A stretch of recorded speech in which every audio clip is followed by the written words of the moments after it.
Salve nação, saudações rubro-negras! Que felicidade, galera, que alegria que eu tô aqui, cara. Fazia tempo, né, que o Flamengo não metia 6 em um time. O último foi o Vasco, né? E o nosso próximo adversário é o Vasco. E agora metemos 6 também no Juventude. Estou muito feliz, cara. Muito mesmo. Que aula de futebol. Que espetáculo. O Flamengo deu show no Maracanã. Amassou o adversário, galera. Vamos ver aqui agora a entrevista coletiva com Felipe Luiz. As imagens são da Flamengo TV. Link na descrição como créditos. Vamos lá, Felipe. Dá show aí, meu parceiro. Nosso treinador. Fala, Felipe. O Brasil e da João. Placar. Parabéns pela vitória. Mas antes de falar do jogo, eu queria tocar no ponto do Bruno Henrique, que foi uma notícia que a gente teve ontem, né, várias situações, enfim, envolvendo uma denúncia em relação ao Bruno Henrique. Ele veio para o jogo hoje, você colocou ele em campo. Eu queria saber se vocês conversaram, como é que está a cabeça dele diante de tudo isso que está acontecendo, Felipe. E queria saber de você, né, que sempre é um cara que se posiciona muito bem sobre diversos assuntos envolvendo futebol. Esse assunto específico, como é que o futebol, as instituições, os clubes podem trabalhar para que esse tema, né, das apostas esportivas, enfim, os jogadores, e a gente tem visto alguns casos no mundo de suspeitas, como é que se pode trabalhar para que se evite situações como essa do Bruno Henrique? A gente ainda não sabe o que vai acontecer, mas para que os jogadores estejam cada vez mais longe de situações assim. Bom, obrigado primeiro, boa noite. O Bruno, claro, eu conversei com ele, ele está normal, absolutamente normal, se apresentou com todos os companheiros. E, como eu falei na outra entrevista, ano passado, a mesma coisa. A única coisa que pedimos, que ele deve pedir, mas eu peço por ele, é a presunção de inocência, né? Uma pessoa que tem o direito de se defender das acusações e ele tem a presunção de inocência. Então, como eu falei, uma postura de uma pessoa que está totalmente tranquila, hoje entrou em campo, foi companheiro dos companheiros, foi amigo dos amigos e absolutamente normal. Enquanto, claro, ele tiver disponível, um jogador muito, muito, muito importante e está disponível para mim. Sobre as casas de apostas, hoje o Diego Ribas colocou um vídeo, para mim foi assim, o que eu quero falar, o Diego falou. Se alguém quer saber o que eu penso, tá, o Diego falou por mim ali. Quando eu era novo, assistia a Fórmula 1 com meu pai e todos os carros tinham uma propaganda de cigarro, né? Hoje já não pode mais. Eu recebi várias ofertas para fazer propaganda de casa de apostas, não faço, porque eu sei o danino que é para as pessoas que apostam, né? O vício que é uma droga, infelizmente. E daqui uns anos, daqui a 20 anos, a gente vai estar olhando e falar assim, caramba, todos os times, todos os lugares tinham anunciado casas de apostas, né? Mas o dano que está machucando, está fazendo em tantas pessoas, a gente não tem a real noção ainda, né, do que está acontecendo. E os jogadores, eles estão cada vez mais instruídos por o próprio clube. O Flamengo deu uma palestra sobre esse assunto, sobre o que os jogadores podem e não podem. Os próprios, na Espanha, por exemplo, desde que eu estava lá em 2015, 2016, falavam todos os anos, né, sobre o que a gente tinha, nossa conduta, e o Flamengo fez isso esse ano. Então os jogadores estão cada vez mais instruídos para não serem nunca abordados. Okay. E boa noite, Felipe. Léo José do Coluna do Fla. Ainda também no extracampo. Hoje a gente viu o Flamengo jogar jogo em casa, no Maracanã, só que para 30 mil, 32 mil torcedores no Maracanã. E você, como torcedor histórico, já sabe, torcedor e também jogador multicampeão, sabe a diferença de que é jogar no Maracanã lotado, 55, 60 mil torcedores, e um Maracanã com público reduzido. Como que é para você, agora como técnico, encarar um Maracanã com esse público, sendo que a gente sabe que o potencial da nação rubro-negra é botar 60, 65 mil torcedores? O que eu mais quero é que o nosso torcedor nos leve e nos empurre e lote o Maracanã. É um assunto que não é meu, é da diretoria, claro, né? Não tenho nada a ver com isso. Claro que eu e todos os jogadores trabalhamos sempre pelo torcedor. É o que nos move, né? E por jogar futebol, primeiro que é o nosso amor, mas o que mais nos motiva é fazer um gol e o estádio todo vibrar e cantar teu nome. Claro que é isso que mais queremos, mas a única coisa que eu peço é que a torcida nos apoie. Eles sabem bem como o Maraca sabe fazer festa. Você fala que eu sou um eterno torcedor, né, de toda a vida, mas eu nunca pude participar no Maracanã antigo, né? Nunca pisei nesse Maracanã antigo. Queria muito ter vivido isso como torcedor do Flamengo e que o torcedor ele nos acompanhe. Precisamos muito do nosso torcedor aqui no estádio para poder performar, porque os jogadores se motivam muito mais quando a festa é linda da torcida. Felipe, boa noite. Laje da Alfovo, da Flamengo TV. Só um segundo. A partir de agora a gente vai começar a entrevista coletiva do jogo que acabou de encerrar, que aliás é a proposta aqui. Sobre questões institucionais, vocês procurem a Mariúcha, ela marca com a direção jurídica e ele vai atender vocês, esclarecer as questões. A partir de agora a gente fala aqui sobre o jogo, tá bom? Vamos lá. E Felipe, Laje da Alfovo aqui da Flamengo TV, sobre aspectos positivos, né? Hoje foram tantos, seu plano inicial de jogo, gols de bola parada, o Danilo fazendo gol, indo muito bem, cruzamento certeiro do Wesley, você até deu um abraço nele ali, bem legal, o Pedro, mais um golaço do Arrascaeta. Queria que você comentasse como técnico, quão orgulhoso você sai dessa partida, uma goleada histórica, e o quanto isso vai impactar na confiança dos jogadores para esses próximos jogos. Bom, eu estou muito feliz pela vitória, pelo resultado, pela eficácia, né, que fala, né? Que vocês cobram tanto aqui em todas as coletivas. Eu sempre digo que tem vezes que a bola vai entrar de um jeito que ninguém espera e tem dias que a bola não vai entrar. Isso é futebol, mas os jogadores têm esse poder ofensivo. Mas eu não me iludo com o resultado, eu não me iludo com nada disso. Eu sempre, quando eu analiso, eu tento colocar o resultado de lado, né? Independente da vitória ou da derrota. E hoje, os gols que a gente fez cedo nos deram esse poder, essa confiança e tudo mais, mas são muitas coisas que eu sei que fizemos bem, mas também tem muitas que não fizemos bem. Portanto, o resultado elástico ele é maravilhoso para o torcedor, para os jogadores ganhar confiança, mas o treinador tem muitas coisas que corrigir desse jogo aqui, principalmente no primeiro tempo. Fizemos coisas que temos que melhorar. Que humildade, né? Felipe, aqui Isaac Andrade do Flavoz. Nessa vibe de jogo boa que aconteceu hoje, mas recapitulando que nos resultados ruins do Flamengo, principalmente na última derrota, você disse, a culpa é minha. Então eu vou fazer agora o contrário. Hoje, o mérito é teu. Não. O que o Felipe Luiz hoje, né, que ganhou, que encantou e que já antecipou o chocolate para várias famílias rubro-negras, fez para ganhar da forma como ganhou do Juventude? Não, sinceramente, assim, eu falei nas outras coletivas e não tenho problema em assumir meus erros, né? E hoje aconteceram coisas durante o jogo que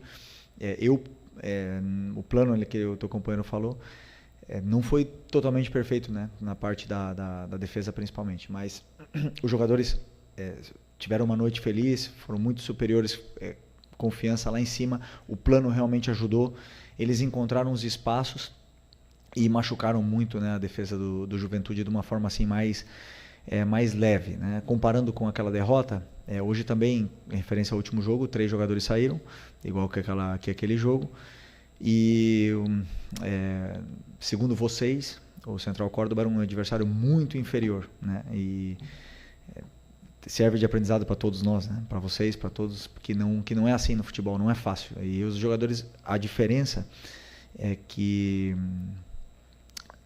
os jogadores têm uma ambição muito grande. Eles têm uma fome muito grande. Eu noto isso no dia a dia, no trabalhar, nas perguntas que eles fazem quando eles têm dúvidas, porque eles não querem entrar em campo com dúvidas.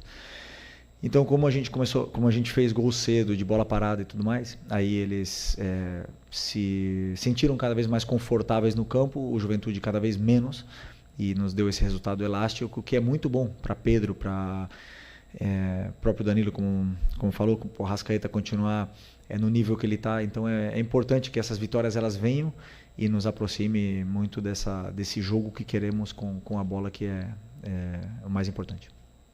Felipe, boa noite. Parabéns pela vitória.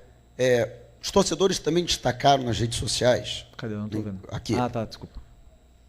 No contraponto com a derrota para o Central Córdoba, também uma mudança de atitude da equipe dentro de campo.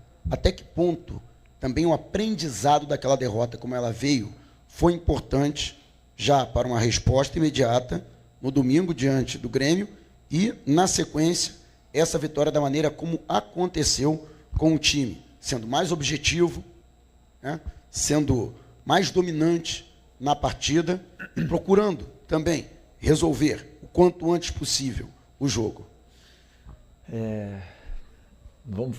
Bom que você me lembre desse jogo do Central Córdoba, porque eu não vou esquecer, né? Pelo visto vocês também não, mas claro que é um aprendizado e a gente tem que lembrar sempre para os jogadores, sempre. A derrota ela está aí. Se você não tiver no seu melhor dia, a derrota vai aparecer. Então, eu só não concordo com a mudança de atitude, porque aquele jogo contra o Central Córdoba a gente teve 2 chances, ou 3 claras, né? O Juninho teve uma chance clara no começo do jogo, que eu lembro agora, não estou lembrando das outras, para fazer 1-0, e a bola não entrou. Hoje ela entrou.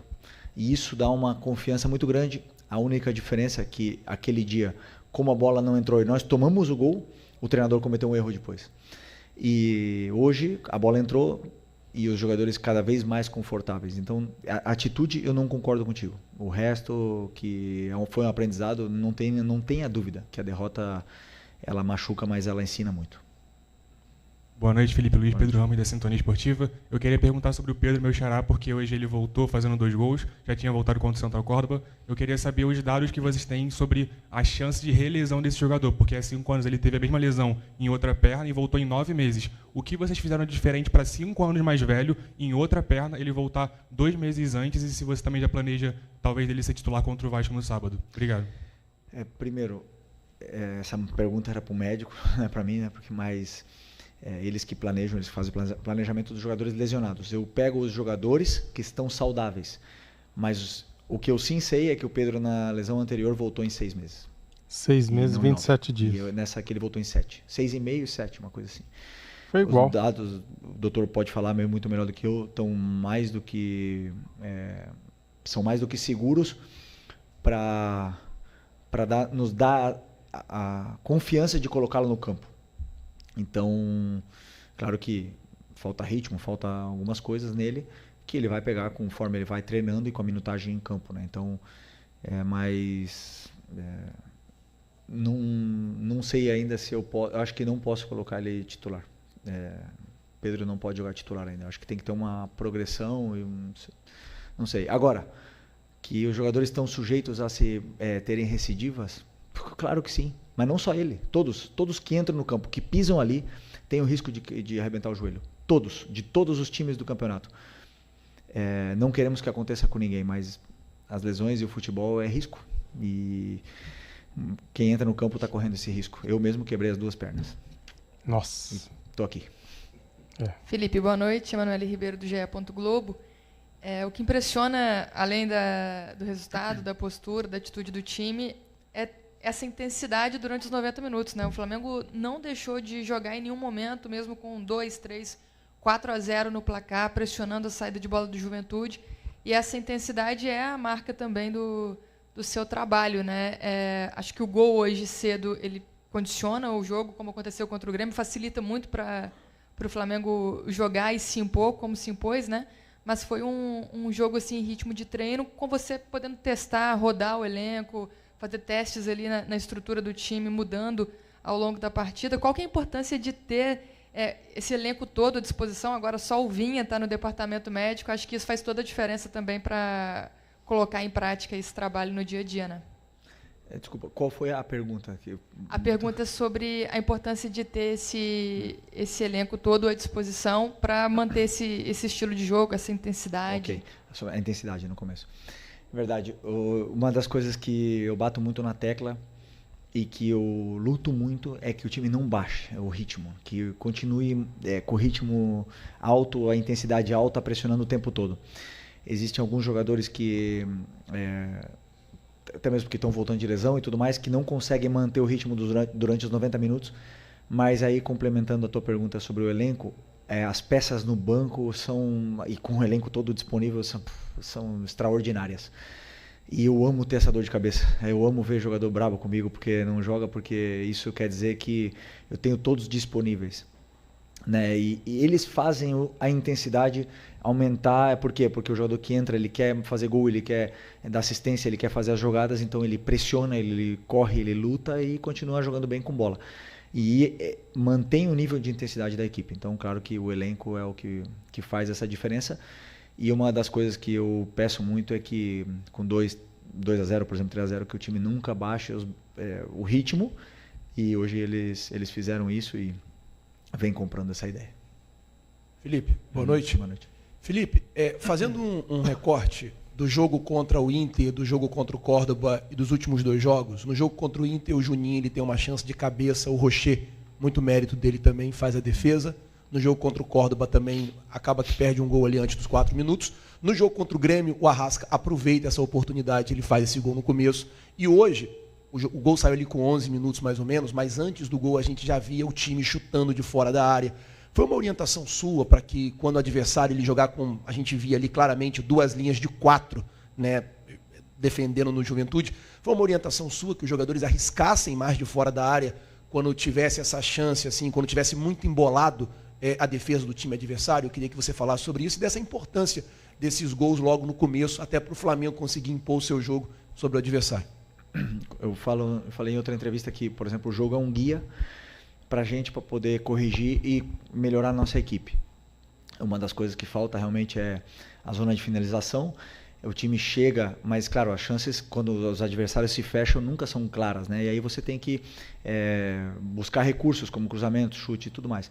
E claro que uma das coisas que tínhamos e temos que continuar melhorando é esse terço final. Acho que eu vi uma entrevista do Seabra essa semana que ele fala sobre criar mecanismos, e aí a gente faz isso. A gente leva o time até ali e depois dá mecanismos para que eles ocupem bem a área, para que eles entrem nos intervalos, para que eles ataquem o espaço e encontrem soluções por si só para poder resolver. Depois a qualidade do jogador é que faz a diferença, porque eu não posso nunca fazer um treino e ensinar o jogador a chutar a bola do jeito que o Arrasca chutou hoje, é impossível. Então eu levo ele até ali, eu crio a estrutura, dou mecanismos, depois a qualidade dele aparece e sobressai. E como eu disse também, tem dias que a gente vai ser mais feliz e outro dia vamos estar mais espessos na frente do gol. Mas o importante é que o time mantenha a estrutura e a solidez, porque para mim é muito, muito importante que o time seja sólido na parte defensiva, que foi um dos guias que a gente teve que melhorar do jogo da Libertadores. Oi, Felipe, aqui à sua direita, Sérgio Lobo, parabéns aí pela vitória. Queria que você falasse um pouquinho mais sobre o Arrascaeta, porque eu tenho percebido nos últimos jogos que o rendimento dele fisicamente tem melhorado muito. Queria saber se vocês estão fazendo um trabalho com ele diferenciado nesse sentido. E outra coisa, sobre o posicionamento dele.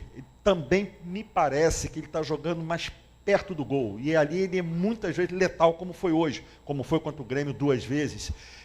Você está reparando nisso também? Você mudou ele um pouquinho de posição, botou ele mais perto do gol e fisicamente. E só um outro detalhe, como é que está o Alexandre? Me parece que é na mesma lesão que ele teve no Campeonato Carioca, na mesma coxa, não é isso? Eu não acho que é a mesma lesão do Alex, eu acho que não é, mas falei com ele rapidamente, ele falou que foi muito leve, eu senti alguma coisa muito leve, mas vamos esperar o exame para ver o que realmente aconteceu, porque é um jogador muito importante, fundamental. Sobre o Arrasca, o planejamento físico de um jogador que volta de lesão, de uma operação do joelho, que fica 2 meses e meio parado, descondiciona, a perna atrofia, e aí tem uma volta, um retorno, e conseguimos nesse Campeonato Carioca dando essa minutagem sem sobrecarregar um pouco, para ele também voltar ao peso normal, para ele recuperar os níveis de força, e somando treinos aquisitivos para que ele pudesse recuperar a forma física. Era questão de tempo, Com os jogos ele vai, e com os treinos ele vai melhorando, E uma das coisas que ele tem de bom é que ele se cuida, que é um cara que gosta de treinar, que treina com muita intensidade, treina todos os treinos sério, aquece sério, faz o trabalho de força na academia. Então o rendimento ele vai chegar, o físico vai chegar. E quando o físico tá bem, a minutagem vai voltar a dar a confiança necessária que o jogador perde quando fica fora, né? Fica lesionado. E hoje ele está já perto do prime do que a gente conhece. É um jogador muito diferente, como eu falei, é muito diferente. Ele é muito diferente. É uma loucura ver o que ele faz nos treinos e nos jogos. É um jogador que é muito especial. E sobre a posição dele, são ajustes micro, detalhes que a gente faz, mas não é o pisar na área ou chegar mais perto da área, é uma característica dele. É um jogador que tem números. Ele te dá gols e assistências altos durante uma temporada. Então ele dá quase toda a temporada mais de 10 gols e mais de 10 assistências. Portanto, é um jogador que pisa a área. Um jogador que não pisa a área, que não tem essa facilidade de chegar, ele não te dá esses números. Então, é uma coisa dele, e nos próprios treinos você vê que ele está ali toda hora, que ele está chegando porque ele tem esse faro, né, de gol e de assistência. Então, é mais dele do que meu, esse posicionamento. Boa noite, Felipe. Humilde, né? Sidão Marinho da Litoral News. Flamengo faz um belíssimo início de brasileiro. É o time que mais cria grandes chances disparado. É o melhor ataque da competição também de forma disparada. Queria que você fizesse uma análise dessas 4 rodadas iniciais. Se a equipe está produzindo tudo aquilo que você quer dentro do gramado. São 2 jogos agora em sequência sem sofrer gols também. De que maneira você trabalha com seus jogadores a partir de agora para manter essa regularidade dentro do Campeonato Brasileiro? É o campeonato que requer regularidade, 38 rodadas, para chegar lá no final e conquistar o título. Obrigado. Uma maratona, né? Mas o que eu peço para eles é fácil. É que hoje à noite comemorem, não podem sair, mas é porque tem jogo sábado, mas eu falo assim, que comemorem, que curtam o jogo, a vitória, que esqueçam tudo e que curtam essa vitória, porque não é fácil vencer. Não é fácil vencer. Confia em mim, não é fácil vencer. E curtam hoje e amanhã é Vasco. É trabalhar, é preparar o jogo contra o Vasco. Vamos treinar com os jogadores que não jogaram. Sexta-feira vamos preparar o jogo e vamos pro sábado para tentar fazer um grande jogo. Não temos que pensar na rodada 30, nem na 38. Temos que pensar na próxima rodada. Esse é o meu pensamento, o que eles também consomem, é o dia a dia, é o jogo que vem, como diria meu treinador, é partido a partido, né? A gente trabalha assim e vem dando certo. Boa noite, Felipe. Bruno Castanha, B2 Esporte. A gente vem falando nesses últimos jogos sobre a falta de contundência, de efetividade do Flamengo nesses últimos jogos. Hoje não. Hoje teve muitos gols e gols de cabeça, gol de fora da área. Mas eu quero falar especificamente do gol do Plata. Ano passado eu te perguntei sobre a posição que você pensava em escalar o Plata e você me falou que ele poderia ser esse falso 9. Hoje você escalou nessa posição, ele faz um gol no ataque espaço, que você fala que é fundamental para o jogo, mas também o que ele gera de jogo jogando por ali. Eu queria que você comentasse especificamente sobre isso. Obrigado. O Plata é um jogador muito completo. É o tipo de jogador que apaixona o torcedor, porque ele corre o jogo todo, ele luta, ele tem muita qualidade, ele joga muito bem pressionado. Ele não foi falso 9, ele foi 9, verdadeiro 9. É um 9 que tem que apoiar quando tem que apoiar e tem que atacar espaço quando tem que atacar. E fez um excelente jogo. O difícil é deixar o Plata fora. Isso é difícil para o treinador. Então, às vezes, quando um cara é tão bom, o treinador ele tem que dar um jeito de colocar esse jogador. E por isso que eu falo, é muito bom ter essa dor de cabeça. Porque quando não começa a Plata, pode entrar no segundo tempo. Tem Luiz, tem Matheus Gonçalves que não jogou, e o Gerson pode jogar de volante, o Plata pode jogar de atacante. Eu vou mexendo essas peças desse jeito para poderem jogar, porque como é que eu deixo fora? O Plata ele é muito bom. E aí que eles brigam entre eles e eu também quebro a cabeça aqui que quem sai ganhando com isso é o elenco. Felipe, tudo bem? Boa noite aqui no meio. Gabriel Rafa, canal Paparazzo Rubro Negro. Parabéns pela vitória. Felipe, hoje você teve um retorno importante, né, do Danilo, zagueiro, que A gente sabe da qualidade que tem o Danilo. Hoje foi um jogador que de 104 passes que ele deu, foram 100 passes certos, foram 4 passes errados durante todo o jogo, acabou fazendo gol também. Um jogador que acelera muito a partida. Eu queria que você falasse sobre o retorno do Danilo e como você enxerga essa briga pela posição lá atrás, né? Você tem o Léo Pereira e o Léo Ortiz, que eram jogadores que ainda são jogadores com maior minutagem no ano, com exceção do Rossi, claro. Como que você enxerga agora com o retorno do Danilo essa briga pela posição lá atrás? Obrigado, parabéns pela vitória. Um jogador, não preciso nem falar, né? Do nível desse jogador, vocês viram hoje e vocês veem, viram na seleção, viram a carreira que ele fez, então não dispensa comentários a qualidade que tem esse jogador. Que você falou dos 104 passes que ele deu no jogo e 100 certos, mas quantos desses passes foram passes importantes para frente, que rompem linhas, passes que nos levam até a área do adversário? Isso são os passes que eu conto, não o número deles. Então é um jogador que escolhe o passe certo, a jogada certa, né? E isso para mim é muito importante. Não escolhe a jogada mais difícil, escolhe a jogada certa.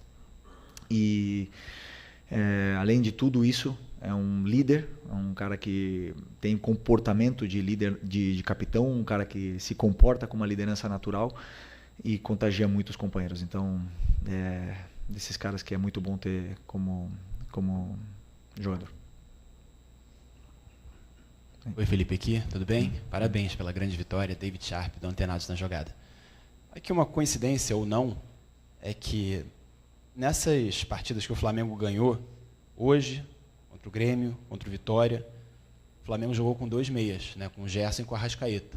Contra o Inter não jogou com nenhum dos dois, desde o começo, jogou com 4 atacantes, e contra o Córdoba jogou só com a Arrascaeta, se não me engano, de início. Só com a Arrascaeta. Plata jogou. Plata, que faz muitas funções. Mas até que ponto, eu já te perguntei isso outras vezes, né? Os dois jogando fazem toda a diferença, não só pela qualidade deles, mas pelo próprio sistema do time, né? Hoje eu vi o Arrascaeta, até como o Sérgio Lobo falou, próximo do gol, mas também ali muito pelo lado esquerdo e voltando o tempo todo para buscar a bola, para sair jogando com o time. Até que ponto isso faz diferença?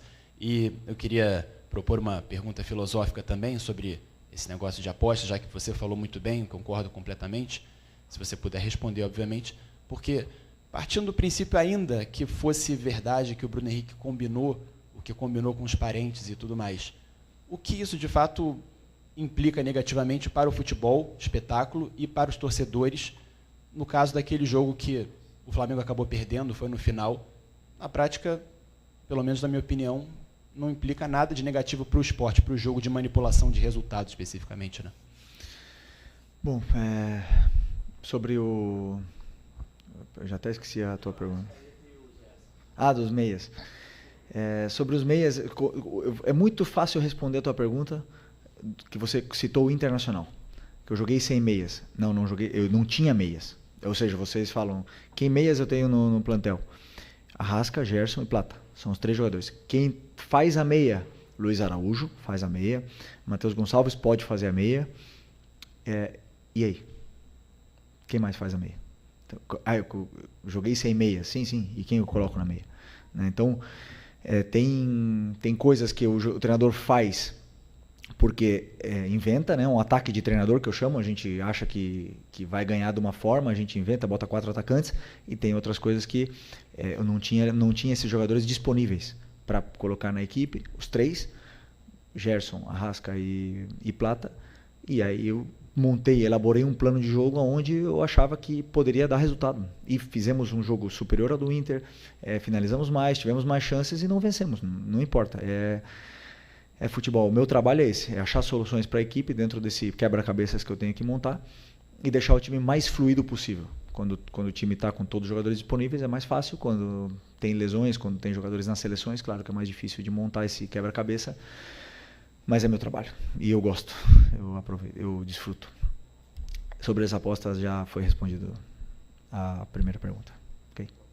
Felipe, boa noite. Ian Repia, Faz Andar e Sintonia Esportiva. A gente já traçou alguns paralelos, você já falou também sobre a derrota na Libertadores para o Central Córdoba, traçando paralelos com o jogo de hoje também. Naquela ocasião, você foi muito criticado por parte da torcida e da imprensa também por ter feito algumas mudanças, não ter entrado com um time que muitos acreditam ser o titular, né? Poupou ali o Gerson, o Pulgar, o Wesley. Hoje você também promoveu muitas mudanças e a gente viu um jogo espetacular do Flamengo. Você já falou que tem coisas para corrigir, sempre tem, mas o Flamengo foi bem superior, fez um placar histórico no Maracanã. Isso, de certa forma, é um recado, passa um recado para a torcida e para a parte da mídia de que as mudanças vão acontecer de acordo com o que você tem à disposição e com o plano de jogo traçado para aquele jogo. Que não foram as mudanças o motivo pela derrota do Flamengo, assim como não foram as mudanças também só o motivo para a vitória de hoje.